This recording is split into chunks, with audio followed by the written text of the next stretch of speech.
Hey all, this is a calculator for Psych 144. So this first page is the simple version. Because we have two sections in Canvas for this class, you have a lecture grade and then your lab grade, which is a separate Canvas course, is just a part of the overall lecture grade.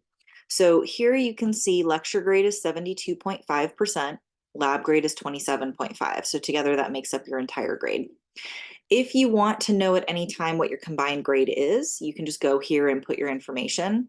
So let's say that your lecture grade is a 90 and your lab grade is an 85. It's going to automatically combine your grade here, and you can see what that would be based on your current information in Canvas. So you'd have to go to your lecture section and your lab section. How this works is just based on percentages. So it takes the total here, which is 90 for lecture, and it multiplies it by this 72.5% that we have here.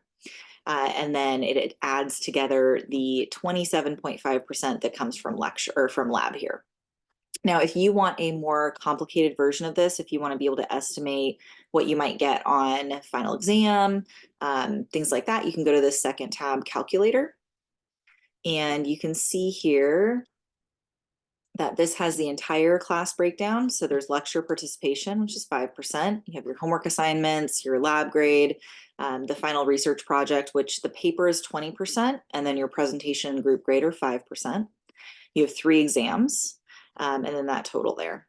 So here, let's say that it's halfway through the semester and you want to go ahead and put in what your lecture participation grade is so far, what you have for homework so far, what you have for labs so far, and then exam 1, and let's say you just completed exam 2.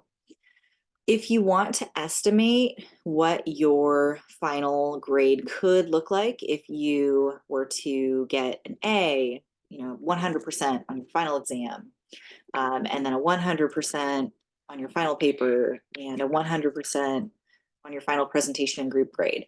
This just allows you to kind of estimate what you would need to get the grade that you want. So this is available for you if you'd like to use it. One note here is that this is protected, so you can't actually make edits here because I don't want other people to be able to see your grade information if you're on this at the same time as somebody else. And it's also protected so that if you make a copy of it, it will remind you not to change some of the formulas here. So you would only enter information here, but it protects the rest of the sheet. If you do want to use this, you'll go to File, and you'll go to Make a Copy. And then I would change this name to your name, just so that it's easy to notice that it's yours. And then you can move it to whatever folder you'd like to keep it in. It should be in your drive, though, not in my drive. So that is available if you would like to do some grade estimation.